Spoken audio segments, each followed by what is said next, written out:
no, 69. My symptoms started when I was 67. So I feel honored to speak, but I think I'm going to speak a little bit from an adult perspective on how having any kind of bleed, brain bleed, spinal cord bleed, they're all horrifying and they all can change your life. And they definitely have changed my life. I'm a psychologist as well, and I retired and I became a life coach. I'm always transitioning. I think I've done about 4 or 5 transitions in my life. This last one I did not expect. So I'm going to talk about life coaching and how I look at people, and then I thought, after Connie asked me to speak, well, I have to talk about not just life coaching, but what does it mean to me?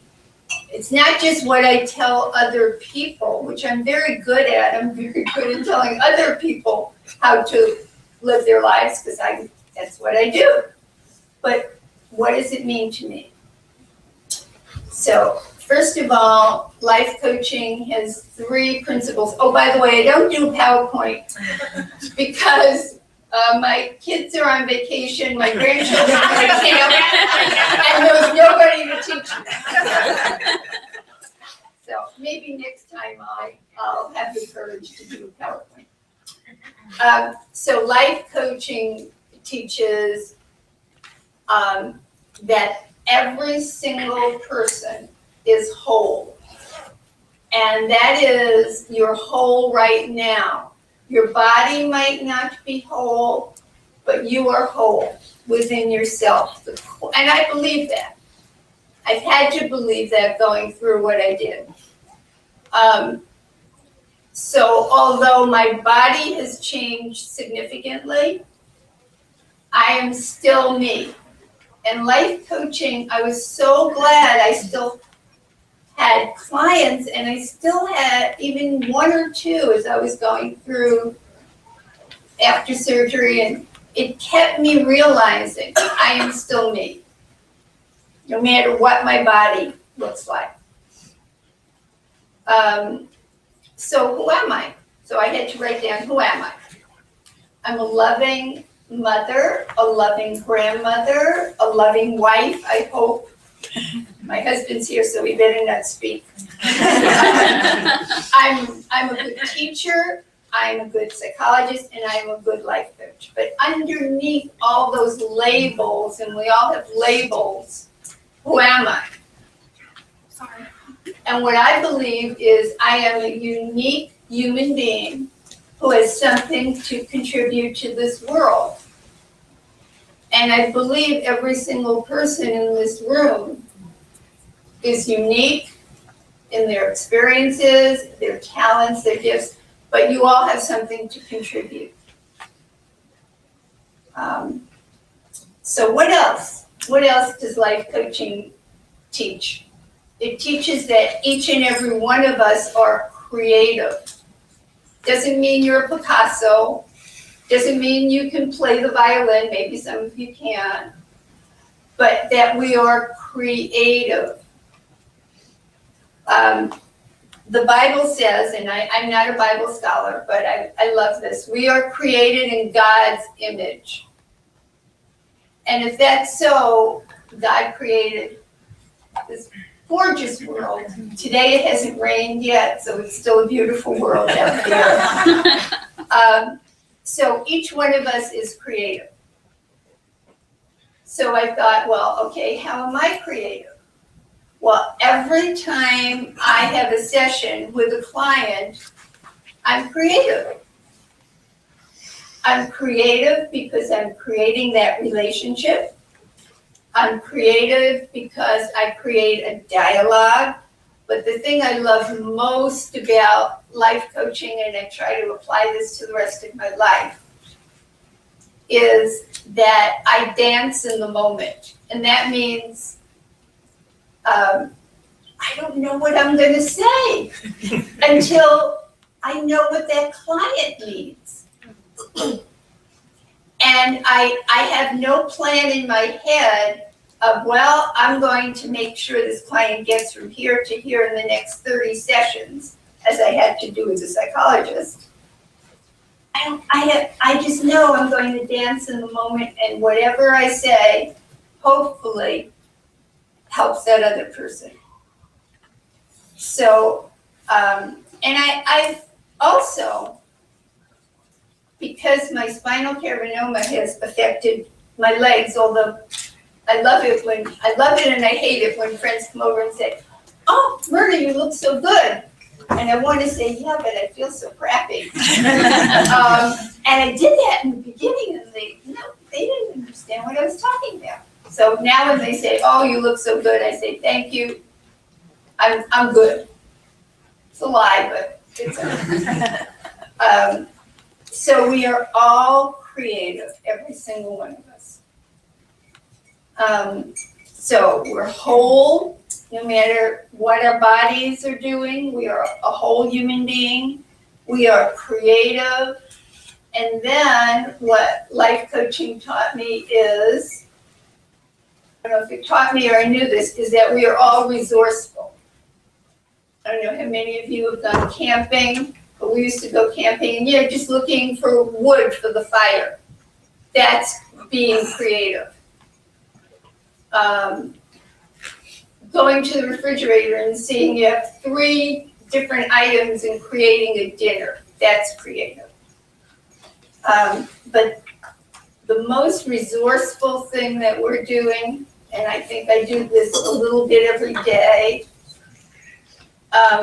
is you're making a life for yourself with what you have. My husband has been wonderful, and I used to get angry in the beginning because I really hated how my body felt. I have numbness in my legs, and it's difficult to walk. He used to say, "You're not your legs," and I wanted to say, "What the heck do you know? You don't know how I feel." But he was right. And I don't often say that. Because I am still who I am, whole, creative, and resourceful. And every single person, I believe, in this room is whole, creative, and resourceful. I'll tell you a little bit about my story. Before this happened to me, I thought I did everything right. I ate a good diet. I've been gluten-free because I have celiac too for over 35 years, and I stuck to my diet most of the time. This morning I had a bagel, but that's okay. So I thought I was really healthy. I exercised, I had a good diet, I meditated every morning. I had a wonderful support group, wonderful friends. So here I was, 67 years old. Oh, and I could dance because we loved to dance. And since we grew up in the 50s, we did cha-cha, which probably nobody knows how to do anymore, but we used to, and rumba and Charleston. And boy, I was so proud I could do a Charleston. Not now. Not now. So I thought I was going to be relatively healthy till maybe 2 days before I died. You know, I get kind of tired and then die. I never thought I would go through any kind of major illness.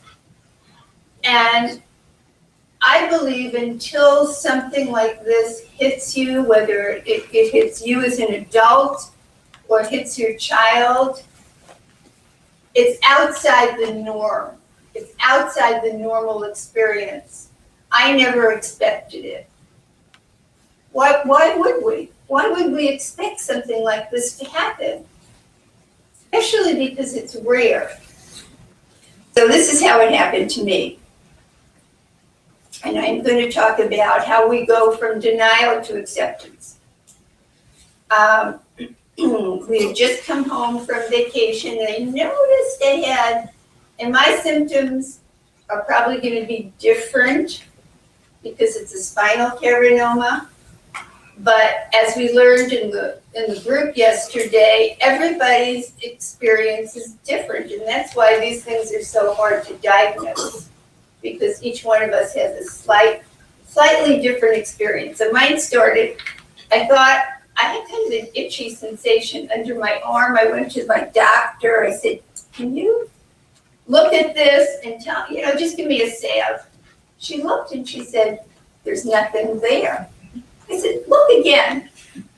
And that began 2 years of MRIs, because it got worse. It got to be a burning sensation, as I know now, nerves do all kinds of weird things. So I had MRIs of my arm. I was in rehab, all kinds of things for 2 years. I also developed some numbness around my waist and back. And finally, one doctor really listened to me at the University of Chicago. I have such respect for the University of Chicago because they diagnosed my celiac 35 years ago, and they diagnosed my cavernoma. So when this neurologist said to me, "You have a cavernoma in your spinal cord," I thought, "Yay, I'm not crazy." And I had no clue what that meant. I thought, because I have this idea, you go to the doctor and you get cured. And that's the normal response. That's what we believe. And that's good, because most of the time that happens. I never ever thought it would leave me with a permanent disability. Oh, and somebody in our group yesterday said they hate that word disability. I hate it too. Yeah. Because disability, it means you don't have ability. So I'm going to start thinking of it as I'm not disabled, although I do have that disabled sticker for my car so I can park anywhere I want. But I'm going to think of it as limitations. I have limitations, but I'm not disabled. So anyway, so here I was thinking I was going to get cured. I went to 3 different neurosurgeons. One at the University of Chicago, one at the Mayo Clinic, and one at Rush University Hospital here in Chicago. 2 of the doctors did not want to do surgery. And I still was in this mode, just make me normal. I just want to be normal again. And I'll never forget the doctor at the Mayo Clinic was very blunt. And he said, "No, you'll never be normal again." And that just devastated me, and I thought he was a real jerk. But he was right. He just said it in a very brusque kind of way. But I was still looking to be cured. I just wanted this pain in my arm to go away because it kept getting worse and traveling down my arm. Went across my back. It was just, it was there all the time, and I just wanted it to go away. So we found a surgeon at Rush who painted a very rosy picture of, okay, after the surgery, you'll have numbness, but it's probably going to be temporary. And I thought, well, numbness is better than pain. I was really so naive. I really did not understand the ramifications of surgery in the spinal cord. I mean, after the surgery, I really began to understand and be educated that the spinal cord is about the size of a pen. And inside are all of these nerves, and they're all packed together and makes our body move and do, whatever our body wants to do. But any kind of surgery is going to damage the spinal cord. I didn't know that. And after about 6 months, when the numbness did not go away, he told me, well, this is probably as good as it's going to get. And I remember sitting down on my bed, my grandson right next to me, and I just cried and cried and cried. This is as good as it's going to get. This stinks. This is hard, I want my feeling back. So I was still in denial. So being in denial, and I'm a very stubborn person, I thought I just have to keep trying to find what's going to take away the numbness. So first I did acupuncture. And that was relaxing and nice, but it didn't work. And they didn't promise me anything. But I thought, well, I'm going to try it. I even went to China for traditional Chinese medicine, which was the most wonderful experience and helped me to walk without my cane. Because at that point, I was using a cane. And I know I have some of the post-traumatic stress syndrome because I would always think, whenever I went any place, well, how far can I walk? And if there's not a chair there, I have to sit down. But I never wanted to be in a wheelchair. The only time I concede to being in a wheelchair is when we're going through the airport. I don't know whether that's good or bad, but I push myself to walk. So I went to China, had a wonderful experience with in hospital where they use herbal medicine, really deep acupuncture, deep massage. It was a good experience. It helped me to walk better, but it didn't take away the numbness. Now, I still wasn't convinced. I thought I just have to find the right treatment.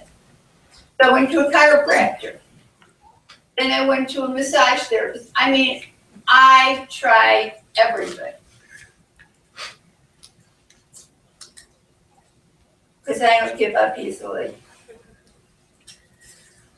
And I know I went through a period of, because the stages of grief, to me, it was the stages of grief. I was grieving the loss of function in my body.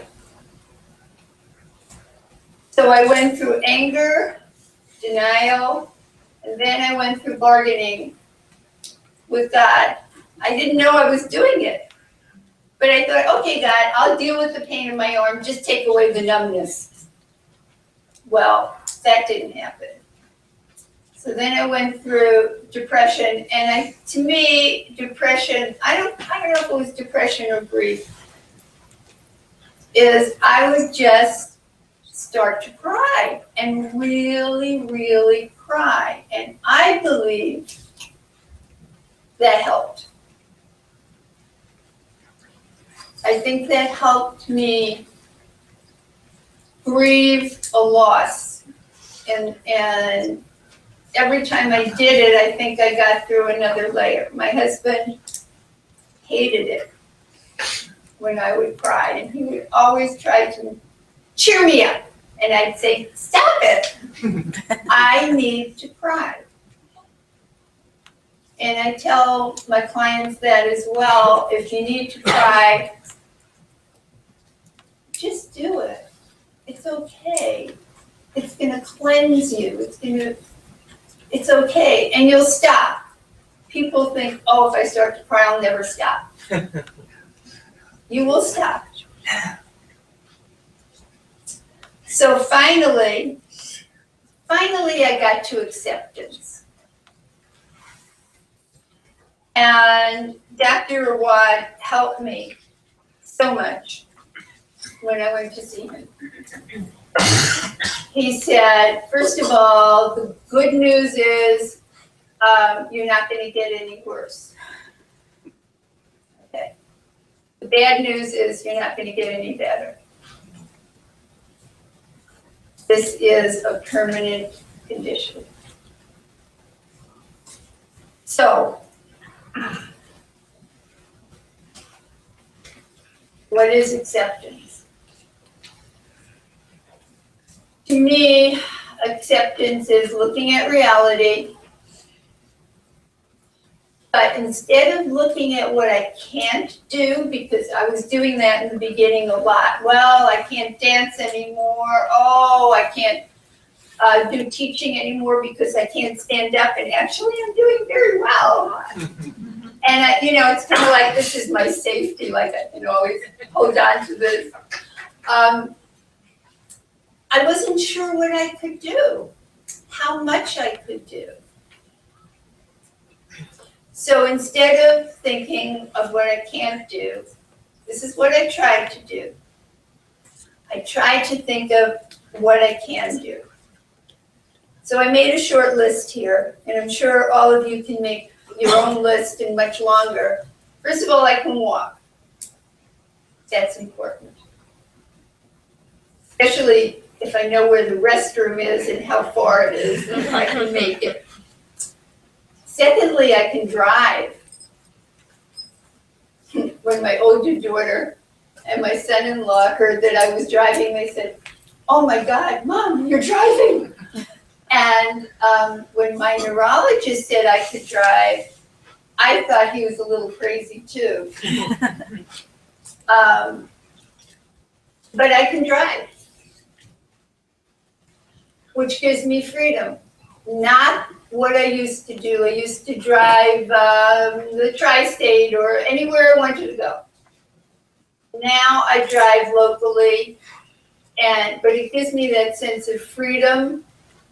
I can go and get my nails done if I want to.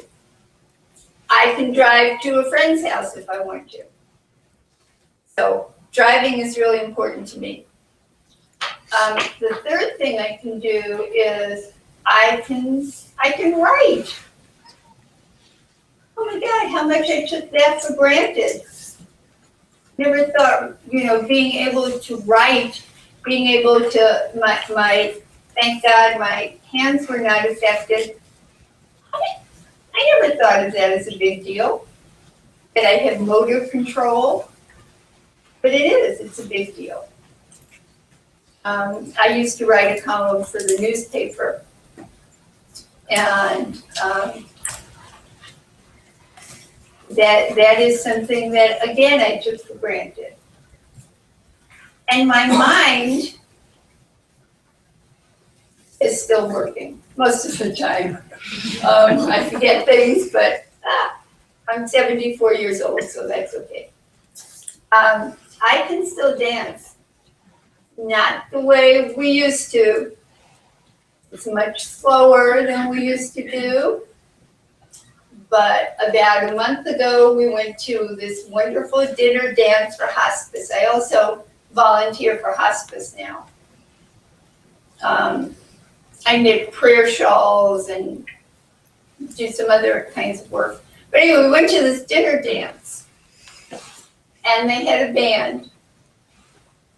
And they played a cha-cha. I don't know how many of you are old enough to remember that. Probably not too many. But my husband and I got up and I was able to do it. How was I able to do it? I have no idea.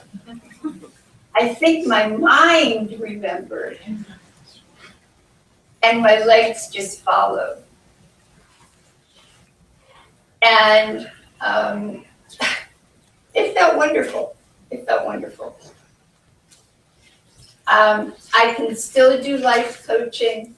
Most of the time I do it at home on the telephone. I can coach people all over the world. I have one client in Maui.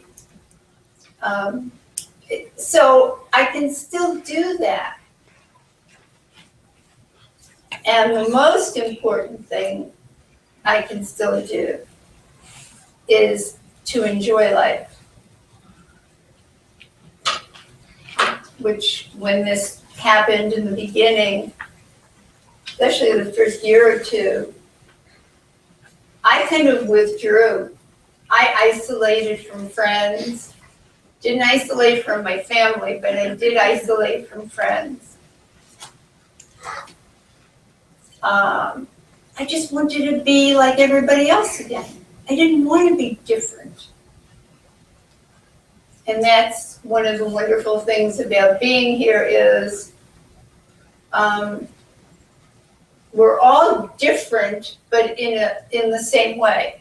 We've all been affected by Cavernous, either as a parent, as having the experience yourself. We've all been affected. It's not a club I wanted to join, but kind of involuntary. None of us wanted to join it. And what I want to emphasize is that when I'm doing something that I love to do is when I forget about my legs. Totally forget. When I'm doing life coaching with a client, I forget I have a limitation. And sometimes when I get up and I start walking, I think, oh, that's right. I can walk, but it's hard. It's really hard. So if you have something you love to do, it doesn't have to be a job. It can be a hobby. It can be painting. It can be anything that you really, really love and you have a passion for.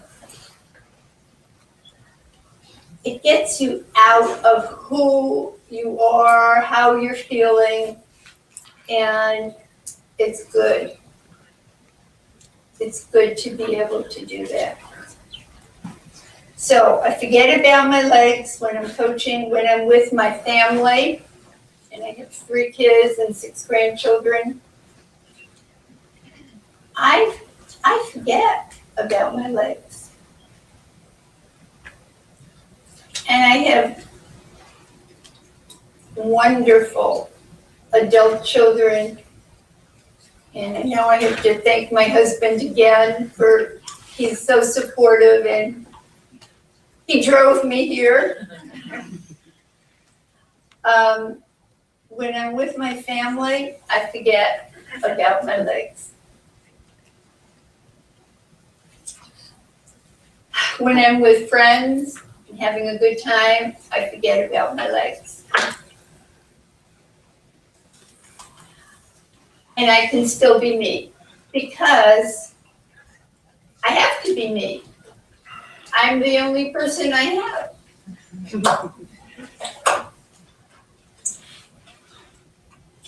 So I want to read you a definition I found about acceptance.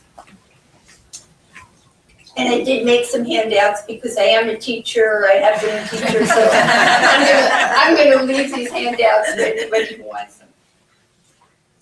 Acceptance is the key to serenity. Now this is from Alcoholics Anonymous, big book. but it applies, I think, to every situation in life. Acceptance is the answer to all my problems today.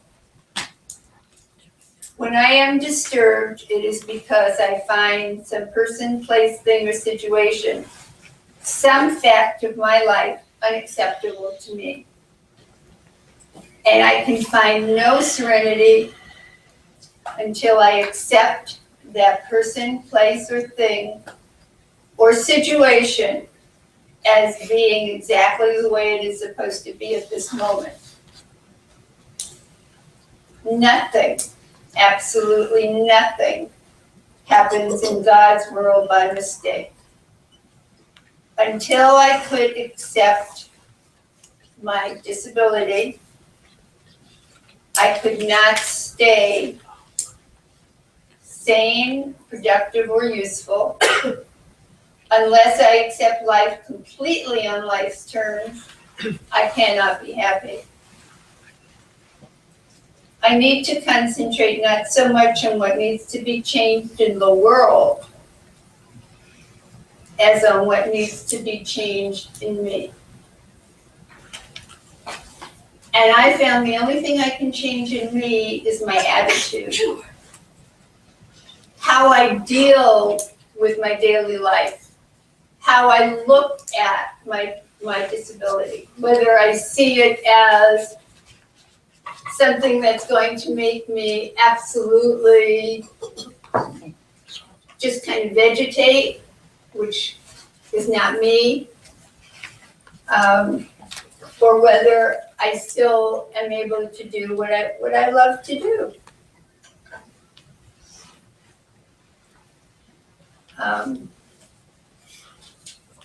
And this is the last thing I'm going to read, and this is from Hazelton Betty Ford Foundation.